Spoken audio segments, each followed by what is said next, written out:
Welcome, everyone. I'm Elizabeth Goldstein, the president of the Municipal Art Society. Thank you so much for joining us this evening for this virtual gallery talk on Chris Weller's People and Places, Portraits of a City, the latest exhibition on view at MAS's Doris E.C. and Alan J. Friedman Gallery. The exhibition is a collection of drawings depicting the scenes of New York City life in the first 2 decades of the 21st century.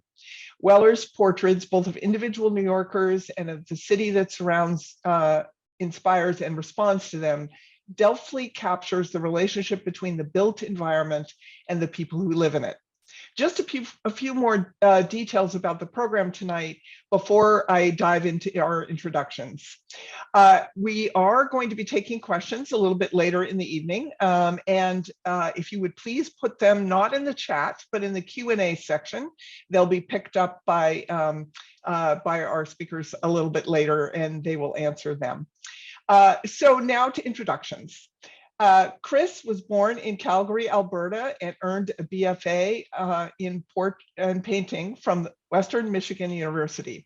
She is a New York City-based artist whose hyper-realistic charcoal drawings represent both the well-known and underground icons of the city. Pulling away from the messy and smeary forms of normal charcoal, Chris redefines the medium with her clean, sharp narratives. Her work has been described as encapsulating awe and visual complexity in an interview with Artist Daily, and I couldn't agree more. Joining Chris is Johnny Thornton. Johnny is an artist and curator who lives in Brooklyn. He is currently the executive director of Arts Gowanus and the gallery director of Established Gallery in Brooklyn. Born in Connecticut, he spent his childhood in Johannesburg, South Africa, before moving to Tucson, Arizona, where he studied fine arts at the University of Arizona. He has received his master's in fine arts from Parsons New School of Design in 2012, and Thornton has curated gallery shows in New York City and is the former gallery director of La Bodega Gallery in Brooklyn. Thornton has had work exhibited throughout the United States and is part of several private collections. Currently, Thornton works out of his art studio in Gowanus. Thank you so much both for undertaking this conversation tonight, and thank you to our audience for joining us. Please take it away. I turn it over to you. Thank you so much, Elizabeth. I just wanted to thank Elizabeth and MAS for choosing me to be their first artist, who's not a photographer, first, as you said, hand-drawn artist for the gallery show. And thank you to Genevieve and Yana for putting this program together. I really appreciate it, especially during this crazy time that we're in, because it's so difficult for artists to get their work out. And I really thank you for this opportunity to show my work and to discuss it to an audience, because it's hard to find right now. And I want to thank Johnny too for being here. He's put a lot of time and effort and some sincere thought into guiding this discussion tonight. And I really, really appreciate you being here. Thank you, Johnny. And thank you, Elizabeth, and thank you, MAS NYC, for having me. I'm really honored to be here with Chris Weller. I had been a fan of Chris's and had known about her work for several years and had been such a big fan of her work, as having a background in photorealism myself. About a year ago, I was lucky enough to move into the same studio complex as Chris, and I saw her work up close, which just blew my mind even more than I thought was possible. So thank you for sitting down and having this talk. Before we get into the slideshow and go through the work, I was wondering if you just talk a little bit about your background and how you became involved in the arts. Well, I was born in Calgary. I always love to tell the story. My kindergarten teacher let us draw on Fridays if we wanted to the whole day, and that was my thing. I mean, I've been drawing ever since I can remember. And I grew up in a small town in northern Michigan where there weren't a lot of opportunity. There weren't like after school programs or arts programs. So my mother took me when I was 10 years old to the university in the summer for their summer adult education drawing class, and just dumped me there. And to the teacher's horror, you know, I was 10 years old and they were like, "Ah, she's 10." And my mom said, "Yeah, she's fine," and just left me there. And it was great. And I did that all summer and really learned at a very young age to draw the figure and learned about perspective from a teacher. And that was, my parents were always very supportive of my art habit. And I got my BFA from Western Michigan University in Southern Michigan. And the university there was a very small, intimate art department. And they were very much about tools. You know, they taught you foundation. It was all, you had figure drawing twice a day, I swear to God. And all about perspective. And it was really it was a bachelor program about skills, which was right up my alley because I just liked to draw and I liked perspective and I liked the figure already. And so all the idea stuff came later for them. It was not a conceptual school, which was great for me. That was great for me. And tagging on to that, going forward after university, no matter where I lived, I always kept a studio and I've always gone and drawn the figure with groups of artists. Those things have been my constant companions and have always fed my work. I've been in New York 22, going on 23 years now. And so I guess that's been the biggest influence in my life as an artist because it shows from the work. Yeah. I mean, once I got here, I really started to work, you know, because I just am so drawn to the urban environment and it's so, you know, my work is really kind of was figurative and painting and, you know, I was sort of finding my way for a long time. And when I got to the city, I got rid of all my paint and did what I really like to do, which is draw. And they're so beautiful. So let's talk a little bit about the work. The earlier drawings in this body of work are kind of, they capture this unlikely beauty and urban decay in this sort of grandeur manner. What kind of drew you to that subject matter? Like, you know, New York as its own kind of character.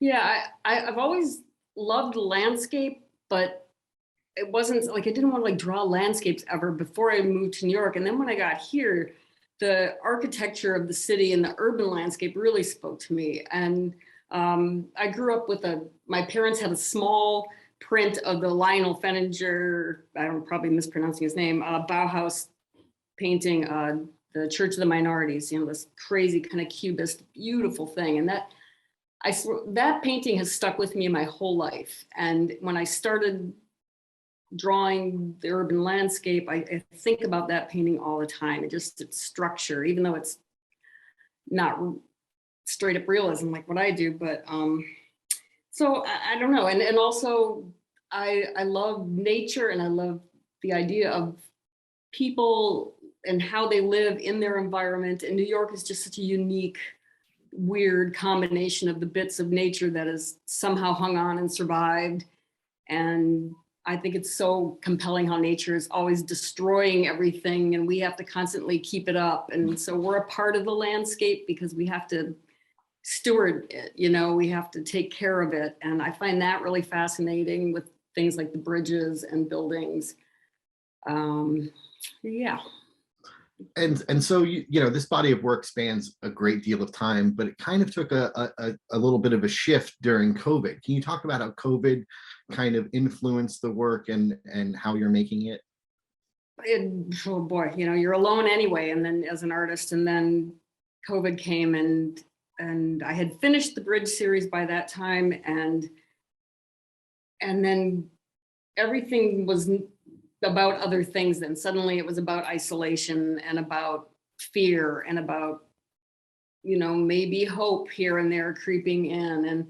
And because I had worked so hard on the bridges for so many years, it took about 4 years to do the bridge series.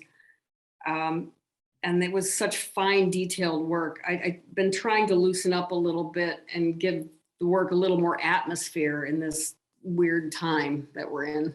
Well, what we'll do now is we'll start going through the work. So I'm going to share my screen here and we'll talk about each work. We have a little bit over a minute for each slide. So this is the Brooklyn. So all of the bridge drawings, the big ones are same size. They're all 36 by 48. There's the Triborough behind me. And they're all kind of about what we were talking about earlier, the unlikely beauty of urban decay. And they're shown as landscapes in themselves. And I really want them to be about what it feels like to be near them and under them. And, you know, they're sort of personalities in their own right, and landscapes in their own right. I grew up in Alberta for a little while when I was a young child, and you could see the Rocky Mountains every day, and the bridges and the buildings in New York always had that feel to me too, like you're underneath them and a part of them, and I'm always trying to capture that kind of atmosphere.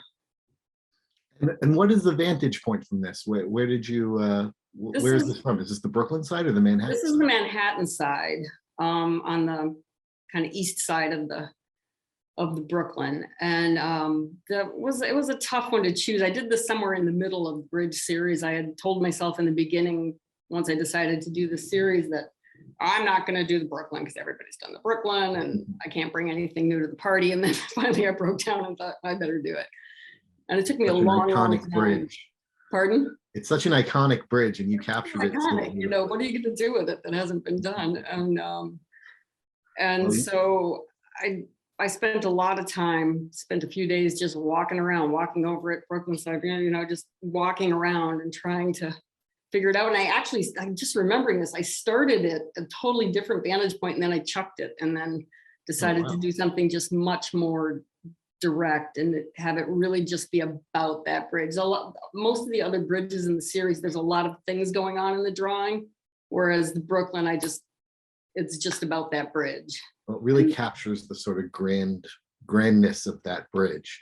Next, let's talk about Manhattan in your 2014 drawing.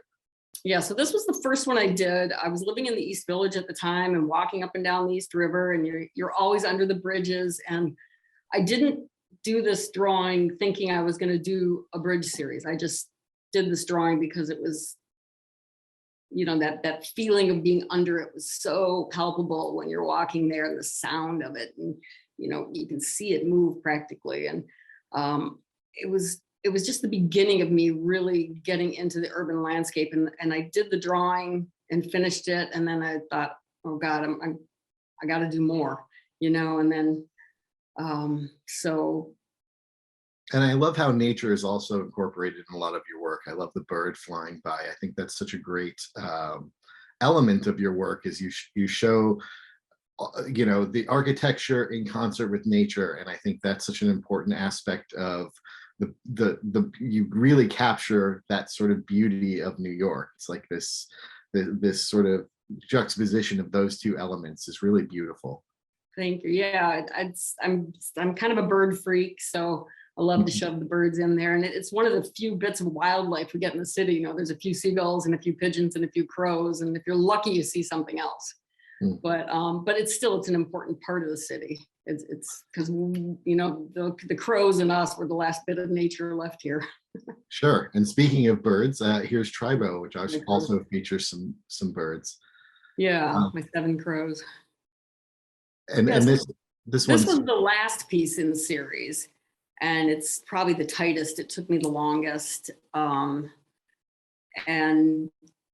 it was just for me sort of like wrapping the whole series up, and having it be about not just the bridges but the landscape and the nature and everything. And this one up close is mind-blowing. I mean, it's really, really amazing to see in person, because you really do get lost in the details and of the foreground and the nature in the foreground and the background and the trees. It's a beautiful piece. Thank you. The next one is Williamsburg. The Williamsburg. Yeah, I hated this. I'm just or the Manhattan side. This is the Manhattan side looking. So this is this new construction. It's not a very big building now, but there's those huge buildings when they started tearing down the Domino plant that are on the east side of the Williamsburg. And this was a drawing I really struggled with. I hated it the whole time I worked on it. Hated it for about a month or two later, and then then I started looking at it, and then I loved it. And I don't know, it's like one of my favorites. It was a weird one to work on. I think it was just so complicated with the construction thing and just the bridge itself. Having a photorealism background myself, I understand that, where you're just kind of It's a lovely, getting through the slog, and but the end result is always worth it at the end, where you can kind of step back, and that's when it becomes worth it. But yeah, yeah. sometimes it's really meditative to work like that, and sometimes you're just like, okay. If I have to draw one more cable and one more, I'm going to kill myself. Some days would be just about this little square inch all day long, and so this bridge had a lot of that in it, and so I learned to hate it, but then I later learned to love it, and I like how it's about a slice in time too, because this landscape doesn't even look anything like this now. It's so much more built up, and this wasn't very long ago. So that I like that element in these drawings as well. That it's about what's there at the time, so it's about the time as well. And this is a detail of the Manhattan Bridge, and this one is a color piece. Yeah, so I did the bridge series conceptually. They're all supposed to be triptychs. They've never all been shown together yet, but so each of the large charcoal drawings has two small. These are small 5-inch square detail drawings that are in color, and so I could take a little, these grand drawings with all this detail, and it was a great way for me to take just a little kind of cozy personal slice of each bridge and just show it in a different kind of light with the color. Yeah, the Manhattan Bridge is a less traveled bridge, I feel like, and it's one that I love walking, and I love the graffiti on it. It sort of reminds me of how I thought New York was going to look when I moved here, just like a little bit grungier, a little bit full of graffiti. I think the Manhattan Bridge has a lot of personality, and you've captured it really well here. I think it's great to see the grandeur of it, and these smaller drawings kind of give you this peek inside of sort of the little details of it, which I really enjoy. Yeah, the Manhattan it's a piece of art itself, because people just continue to paint all over it, and thank God the city hasn't made too much of a stink about it. It's sort of, as long as they tag it there, then they leave the Brooklyn alone, and you can see the Brooklyn from the Manhattan, but if you walk on the Manhattan, you get to see all this crazy art, and it's really wonderful. And here's another detail of the Manhattan Bridge, which shows some more graffiti.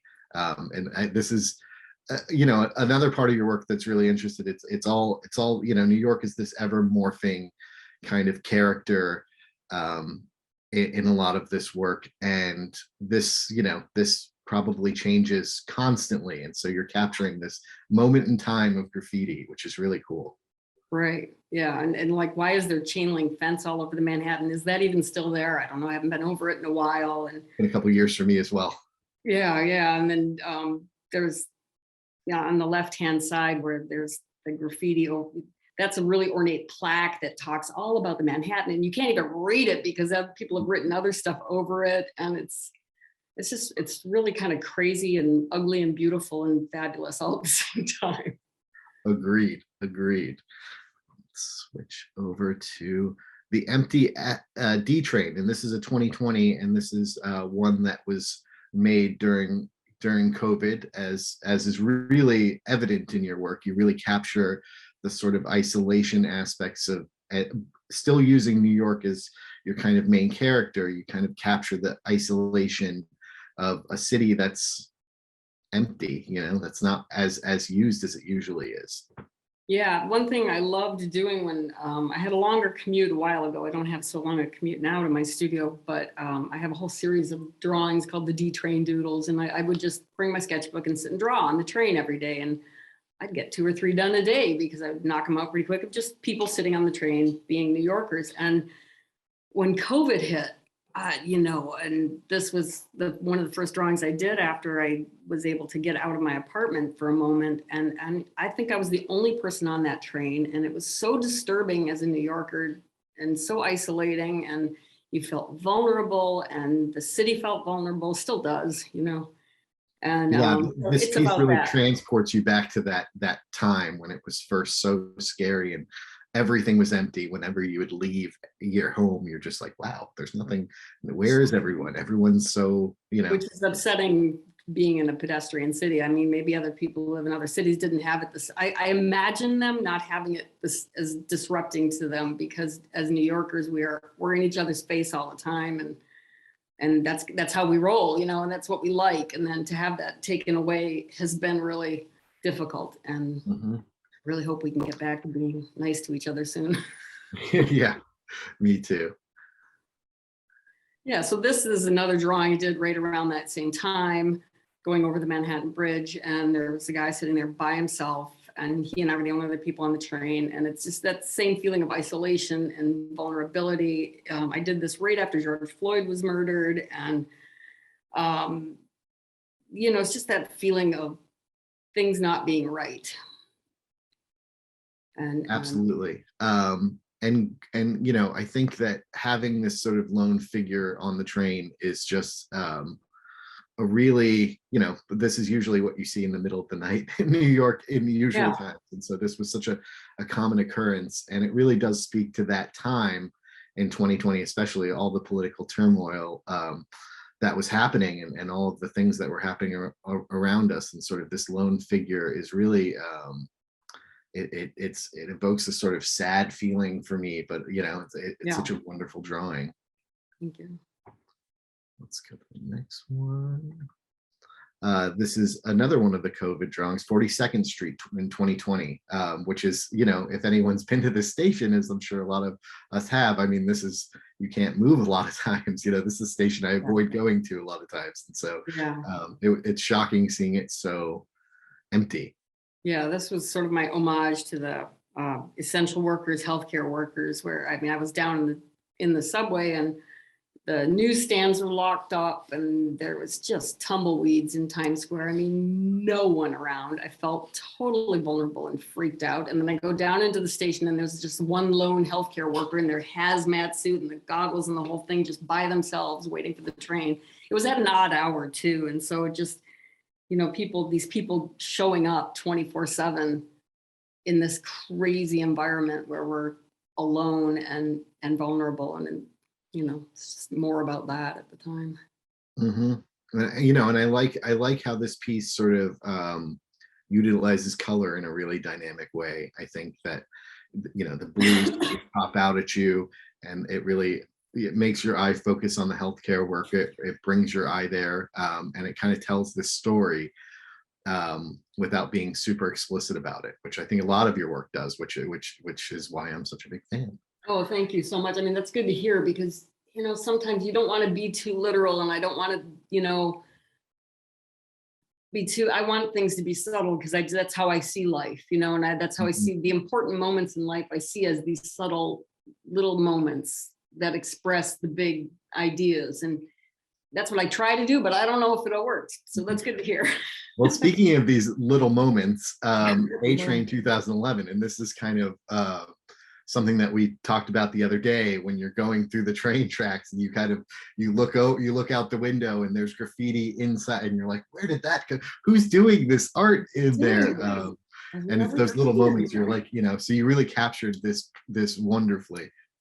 Yeah, this is what I was living in Harlem for many years. And when you get on the A train at Columbus Circle, and then you take it all the way to 125th Street, it doesn't stop. And so it's a great moment. I would get on every time and get in a window and just do this. And because you're just seeing all this art, and they're, oh God, I wish I could remember. There was a really funny drawing of a guy saying something, and I used to tell people about it. So you have to do it. You're going to see him. And I can't remember what it was. I'm guilty of the same thing. Eyes pressed against. Oh yeah, I mean, because it was just, and it would change, and I just got really interested in that dark place with, and they'd be one little light bulb, as if you're in a gallery. It's like, yep, it's those little mysteries in New York. You're like, yeah, and yeah, so it's just about capturing that little bit of who did this, and it's just a whole different part of the city that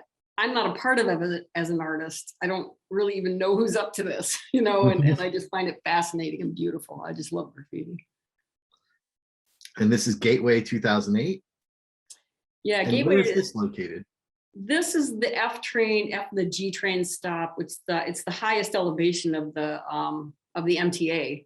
It's in Carroll Gardens, Gowanus, and this was before they did the restoration. And it's a spot where you can see, way to the left, you can see the Statue of Liberty from this spot. And so this was to me about, going back to urban decay and people being a part of keeping the city alive, because otherwise it falls apart. And it's called Gateway, referring to a quote that was in a speech that was given at the unveiling of the Statue of Liberty. And there was a lot of controversial press at the time because, it's supposed to be this gateway to all these freedoms, and women still did not have the right to vote, and all the Jim Crow laws were going into effect, like all at the same time. And it was like, oh, the gateway to freedom. And so it's about how we have to be stewards, not only of keeping up the physical city itself, but also of our own freedoms and rights. And it's a delicate balance, and it'll crumble without somebody getting out the toolbox. Absolutely. Absolutely. And this is a eulogy for Eddie, 2007. Yeah, this is a drawing I did about a gentleman who I befriended when I first moved to the city, and I would see him around the village. Every once in a while I'd run into him in different places, but I would mostly see him around the village. And he was an artist. He was a homeless man. He was an ex-heroin addict. So he was a methadone addict at the time. And he was just a gentle, kind soul. And he used to stand outside of kind of nice old buildings, and he would draw their entryways and then try to sell them to people who lived there. And they were these beautiful, delicate, hyper-realistic pencil drawings. And so that's how I started up a conversation with him, because I saw that he was drawing. And then when I saw his work, I was, wow. And so I used to bring him art supplies, and we would chat. And I knew him for several years. And then one day he just disappeared. I just realized I hadn't seen him in a while, and other people who I knew who he was hadn't seen him, and he just disappeared. And I don't know if he OD'd. I don't know if he found family. I don't know if he got his act together. I never knew what happened to him. And that's one of the things about this city, is you have all of these characters that you interact with on a, and you feel like you know them, and you feel like they're part of your life. And then one day you're like, where's my deli guy, or where's the guy who I talked to, and that's one of the interesting parts of living in our city, because we always are surrounded by these characters that sort of add to our lives and add to our day. We interact with them, and then sometimes you're like, oh, they have they're gone somewhere. I have no idea. And that's one of the beautiful and sometimes sad parts of our city, because you never know what happens. Yeah. And so yep, that's what it's about. This is Smith and Nine. This is also on that elevated F&G platform at a different stop before they did the restoration. And I would sit on the train, and when the doors would open, I would always get this view of this beautiful Art Deco things, which they've restored, but kind of done thank God it's still there, but they sort of covered them. They're not as beautiful anymore. They kept the tile work, but and they got rid of the chain link and whatever. So they cleaned it up, but I sort of loved that kind of gritty, decayed chain link Art Deco thing. And then at the same time, I was sort of thinking about doing this drawing. A friend of mine had seen, he was walking in the East Village, and a peregrine falcon, like in front of his feet, came down and grabbed a pigeon and took off right in front of him. And he told me about it. And I thought, well, that just sounds like my work, and birds and nature. Yeah, I feel like having nature in this, and seeing that, New York City is also just a landscape for all of these food chains that exist. Right. Was really interesting. It's such a reminder of we're just part of this overall course of nature that's taking place around us all the time. Yeah. Okay.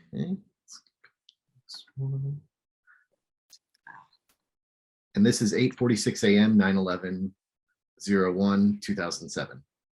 Yeah, so it took me a while to figure out how to process, like all of us, the 9/11 thing as an artist. A lot of artists who I knew did pieces right away, reacted to the moment, and, did their, and it took me a long time to think about it and think, because like we were talking about earlier, I didn't want to do something too in your face, like, this is about 9/11, you know. And so I decided to do my piece in the place where we all hung out right after 9/11. There used to be a bar called South's on just below Canal Street on Church. And it was one of the farthest south points you could go before everything was blocked off for the cleanup of Ground Zero. And so we used to hang out there just because we kind of didn't know what to do with ourselves at the time. And you know, the workers would come in covered in dust and not talk. And I wanted to do my piece there because that's where I think about being at that time. And so this is a drawing about kind of where everyone was in that moment when the first tower was hit, and the person who's got the broom in the doorway is looking actually down towards Ground Zero, and there's a mirror above his head. You can see the first plane hitting. And so, you know, some people were there right when it happened. Some people saw it happen. And then some people, like the bartender was a friend of mine, you know, were sort of aware that something was happening. He's looking at the guy going like, what? And then some of us still were in that time, like the character in the foreground, before we knew about it and before it happened. And everything has changed since. Yeah, like, you know, life changed in an instant.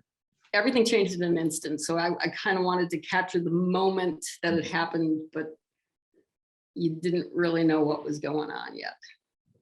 Okay, and let's go to Starling Swarm, 2008.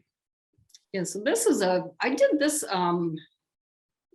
in a studio that I had in Gowanus, the Carroll Gardens. It was one of the earliest Brooklyn art space incarnations. And it was a view out a window that I had. And it's, you know, and you'd watch in the morning and the evening, these huge swarms of starlings would come flying in and out from the city. And so it's all about that, you know, the urban decay, the city landscape, and nature being this kind of strange part of it. And then about light. I just love light. Obviously, this drawing is so much about that. It captures it so well. This is like quintessential Brooklyn for me. This is the outside of, you know, this is outside of a studio, 100%, you know. Right. The empty water tower. Totally. Let's move on. Tire on the roof. There was a tire on the roof, and then there was like a pool of cigarette butts. How are you not going to draw that? It was so beautiful. Crazy. And this is Celia, 2021. Yeah, so this was a drawing I did for the show that you guys put together at Arts Gowanus called We're Still Here. And the call was for Brooklyn artists to do drawing of people in Brooklyn.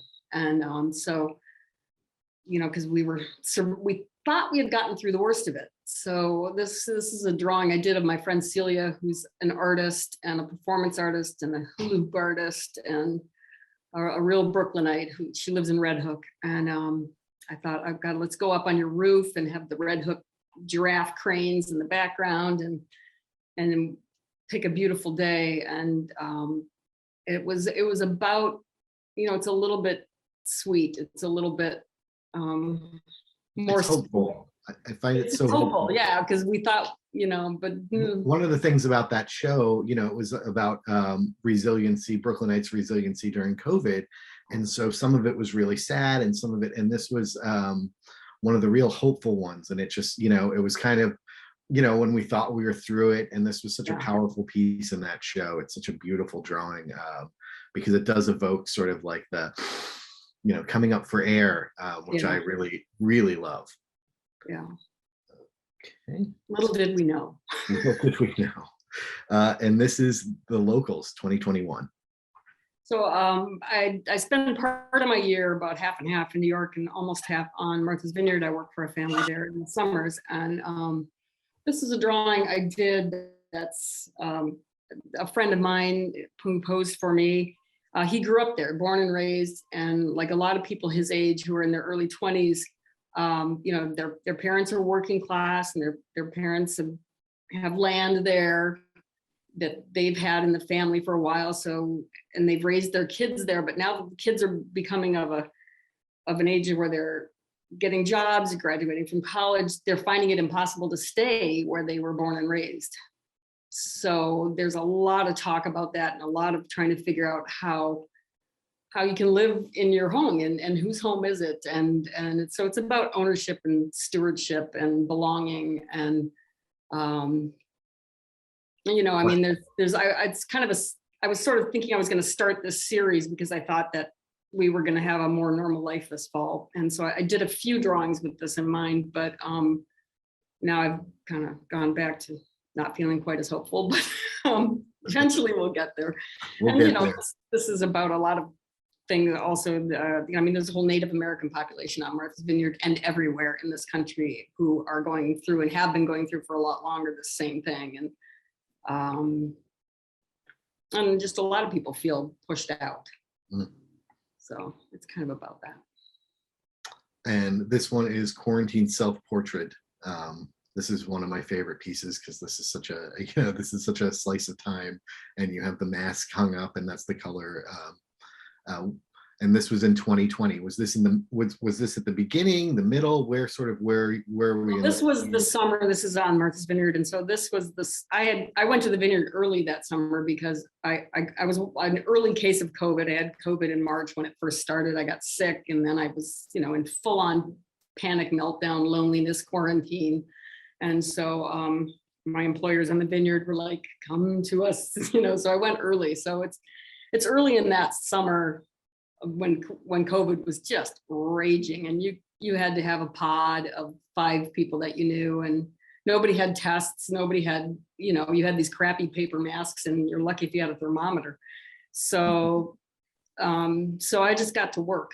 I worked, and then I would go to the studio, and then I'd work, and then I'd go to the studio, and that's kind of all I did because that was all you could do. Either that or go crazy, and I had already done that. So it's about that. It's about being isolated, but it's also about dealing with it.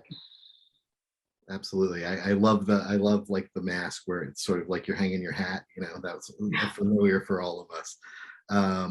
And this is the Cat King of Red Hook 2021.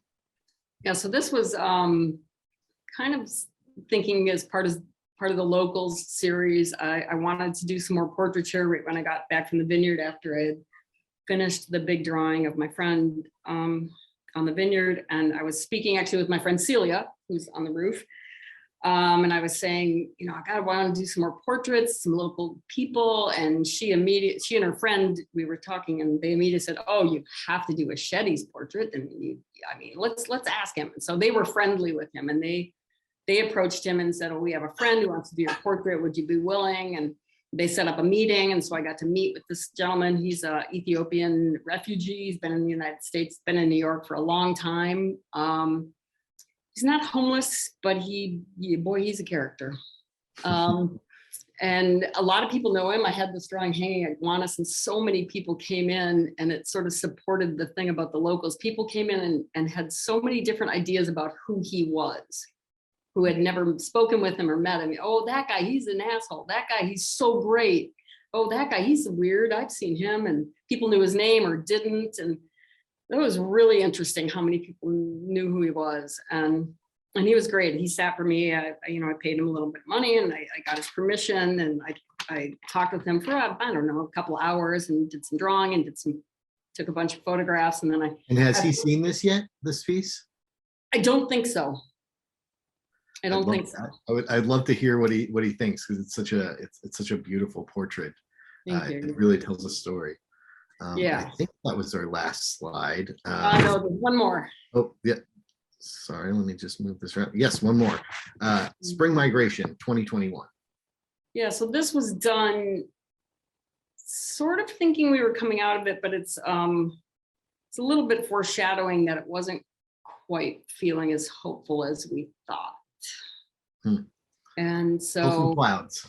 Yeah, a little darkness on the horizon. This was in the spring, and birds were all migrating. So there's a bunch of different weird birds in here. And this is at a spot in a park, by the Bush Terminal. It's just south of Industry City. And there's this weird park you can go into, but it's just very urban, very industrial, kind of dilapidated. And then there's like a nice soccer field. It's really weird. And so I had been going there a little bit with a friend of mine, and and it was this cloudy kind of crazy day, and there were birds everywhere, and I got all excited about the city and nature, and then hopefully things changing again, but it still has a little feeling of, I'm not sure. So. Okay, I'm going to stop the share and then just ask you a couple questions about this work. What I love about this is you have these stylistic shifts in terms of your work. You have super photorealistic work, and then you have, more painterly. I would describe them as painterly colored works. Can you talk a little bit about that and how you sort of decide on which style to use in each of these drawings? Yeah, I sort of made a conscious shift after the bridges to try and loosen up a little bit. And I do have a background in painting. I don't have any of I gave away all my oil paint, but I still do some watercolor and some colored pencil work. And I like color. I just love charcoal so much. It's just my thing. Mm-hmm. And but I did make a conscious decision after the bridges, because by the end of them, it had just gotten so detailed and so tight. It was sort of taxing on me. I got exhausted by it, and I got sort of bored of it in a way, and I needed. So I've made a conscious decision to try and loosen up, and also, everything changed with COVID, and just felt like a shift, a natural time to do a shift in the work. I do struggle with keeping it loose. I just find myself just sharpening those pencils and going in, and so I struggle. I struggle with trying to figure out where it's going stylistically. I force myself to use some color, and it's really hard. And then I end up liking the result, but I have to force it a little bit. It's definitely work. It's not just, oh, yay, I'm going to do this. Well, I also think the shift in scale, because I think scale is so important to your work. You see these grand, beautiful, so highly realistic drawings where I've stood in front of your work for a good long time, kind of looking at all the detail. I mean, it's really incredible. And then you have these smaller works that kind of bring you in closer, and it's really great, the sort of the dynamic between both works when you see them in the same space, seeing how they're the same, it's the same artist, but they're so different. And in working, like, what made you decide to sort of shift between the scales as well? Well, I was continuing to work pretty large after the bridges were done. Well, after I rested for a little bit, I didn't do much work for a little while. But then when I started doing the D-Train doodles, well, I was doing those during the bridges, so I was still keeping some small loose things, but those I never translated into really finished work. But then with COVID, I was basically forced to work smaller. I had to work at home for a little while with charcoal. That's pretty impossible because it's so dirty. Yeah. So I kind of got out the colored pencils, and I had to work small in my kitchen, and so then I started just trying to do some smaller scale charcoal drawings, and more intimate little slices of nature, and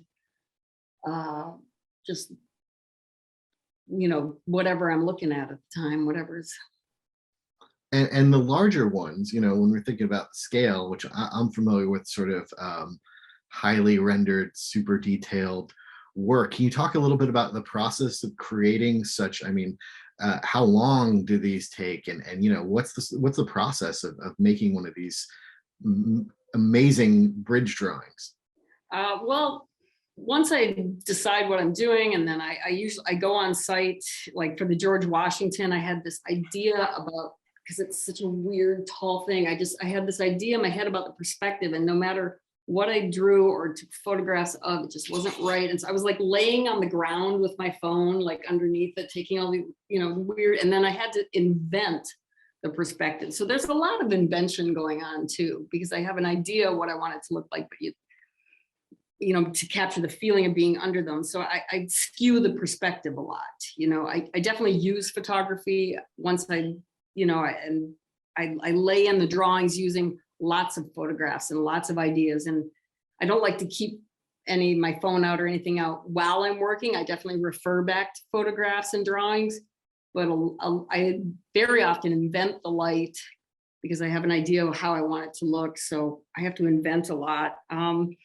I do a Which very is light. so, it's kind of different in terms of, for a lot of photorealists, um, it's gridded or they project and Right. Yeah, I don't do any projection. I don't do any tracing. I usually put a very large grid, maybe, I don't grid it very fine, mhm. just to lay, like even just in 6 or 8, just to kind of, so I can move the composition around. I love to do a lot of pages of thumbnail sketches just to tweak the composition, just loose thumbnails. And for the bridges, I pretty much laid in a light pencil drawing, and I use straight edge, but I can tell.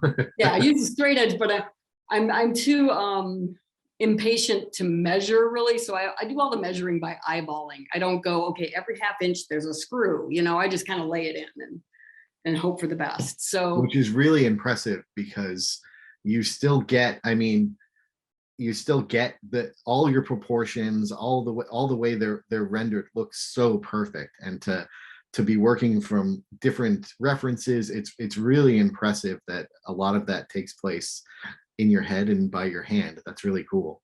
yeah, a lot of it really does take place in my head. And I don't know what that's from. I took a mechanical drawing class in high school, but I don't know if that helped. Maybe. And one last quick question before we jump to the Q&As. And if anyone has a question, please put it in the Q&A and I'll ask Chris about it.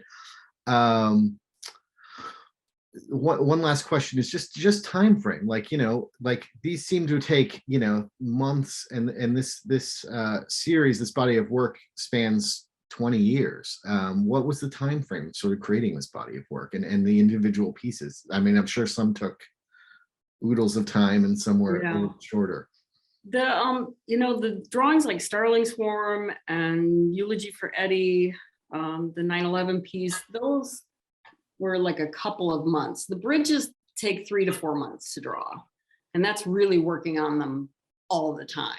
I'd run from my job and get a few hours in every day and spend the whole weekend, and sometimes I'd be doing an all-nighter. So a lot of hours over the course of 3 or 4 months to make something like the Brooklyn. Mm.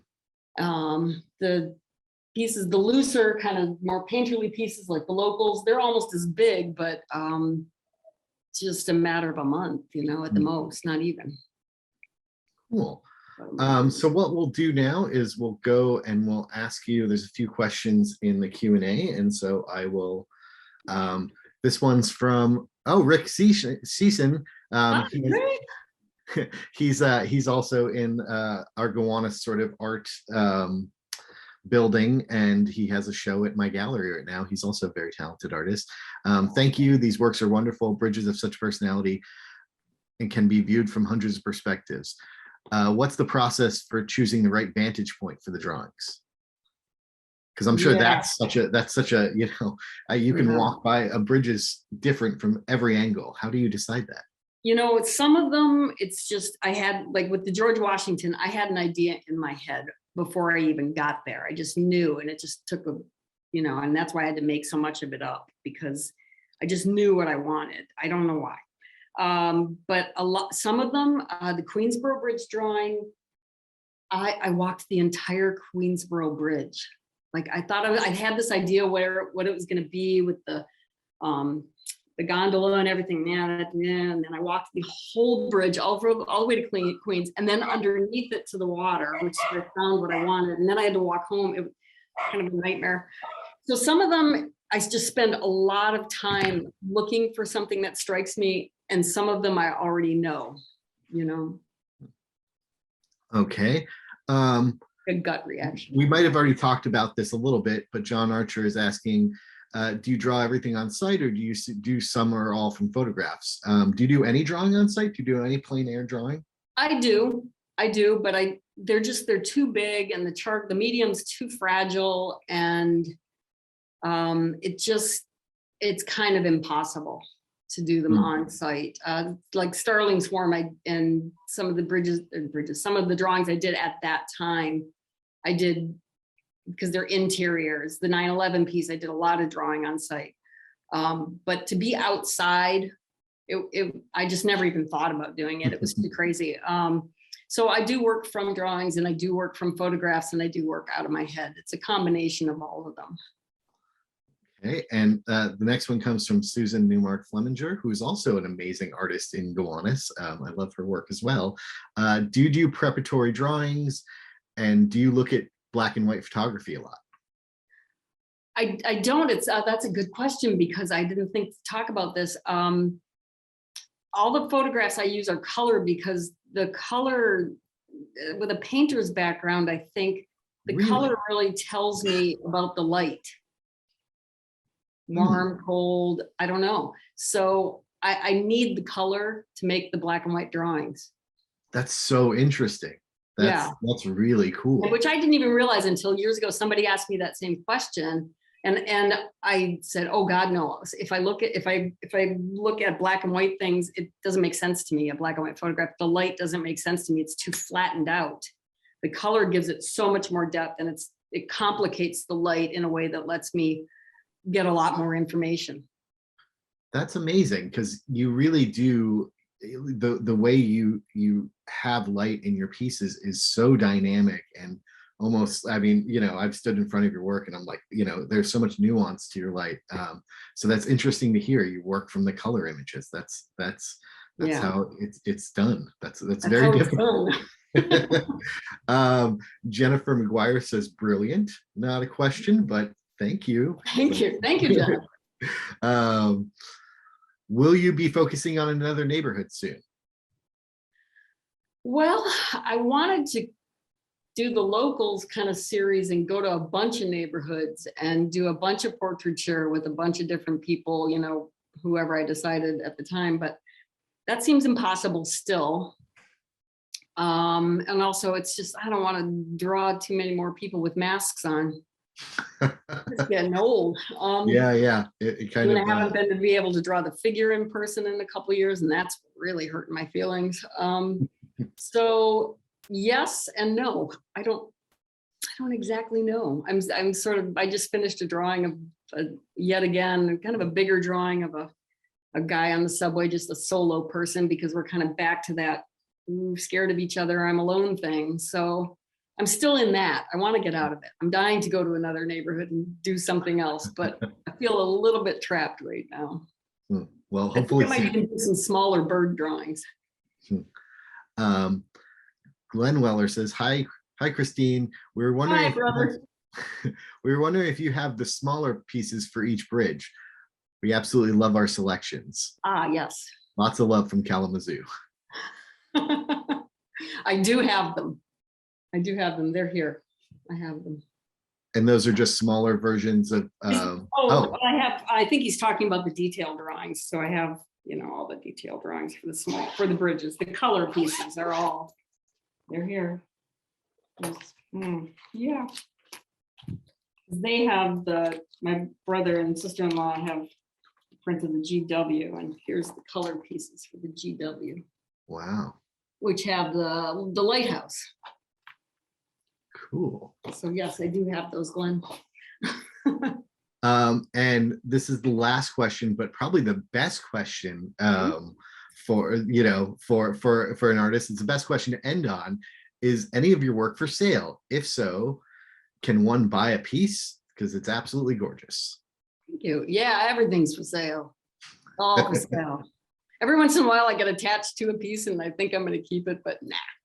No, of course it's all for sale. You can contact me through my website or DM me on Instagram or whatever. There are prices on my website. You can order straight off the website, but I prefer somebody contact me and we talk about it. But yes, everything's for sale. And you also do prints of your work as well, right? Not every single piece that's on the website or that's available has been shot in high res for prints, but I do. The bridges are all can be printed. They're all limited edition signed giclée prints that I have done here in the city at Dougal, and they happen to have the same paper that I draw on, because I draw on a very heavy printing paper from England. And so the prints and the drawings are almost indistinguishable from one another. So it's a real good quality print if somebody doesn't want to fork out all the money for a drawing and Who can Yeah, you know, that was one question that one thing we didn't touch on is the materials you use, Yeah. the paper. Can you talk a little bit about your materials? Because I think that's also so important to the work that you're making. Yeah, the paper I draw, I get the paper from Talus, that great company in Brooklyn that has book binding and printing stuff. And it's this heavy, so sexy. I love this paper. It's a heavy printing paper made in England called Somerset, and 330 GSM.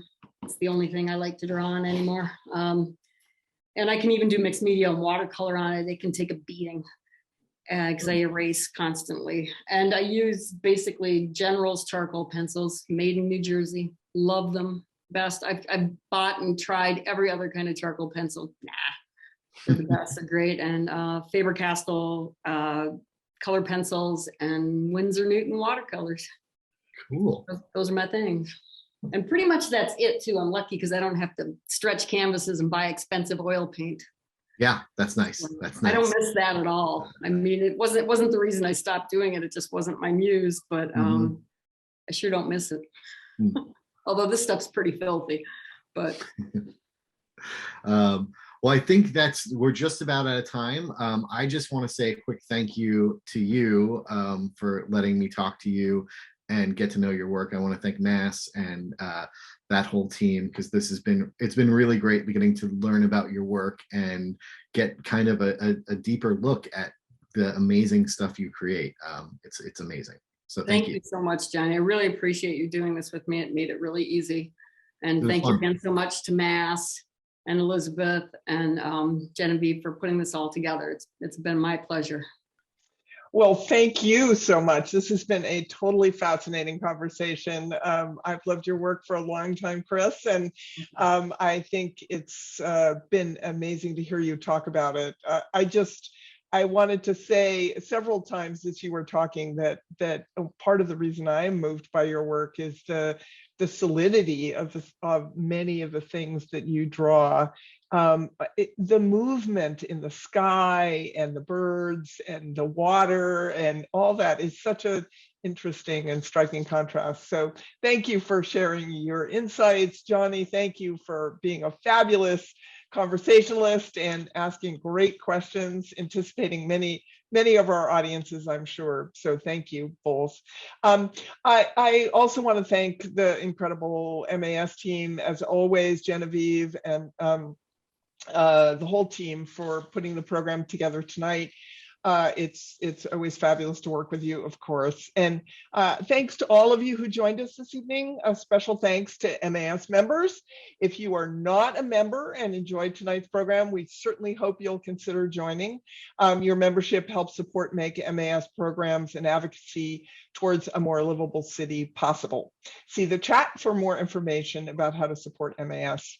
And we hope on February the 1st at 1:30, you might consider joining MAS again for our next program, an installment of the Person, Place, Thing Randy Cohen interview show. This Zoom event will feature Randy in conversation with Danny Meyer, the CEO of Union Square Hospitality Group and the restaurateur behind some of New York's most beloved and acclaimed culinary institutions. So see the chat for more details on how to RSVP. We'll also invite you to nominate an artwork for the 2022 Brendan Gill Prize before the submission close on February the 7th. This year's prize will recognize creative works made between 2020 and 2021 that capture the spirit and energy of New York. Please see the chat for the details. Once again, thank you so much for joining us this evening, and please enjoy the rest of your night.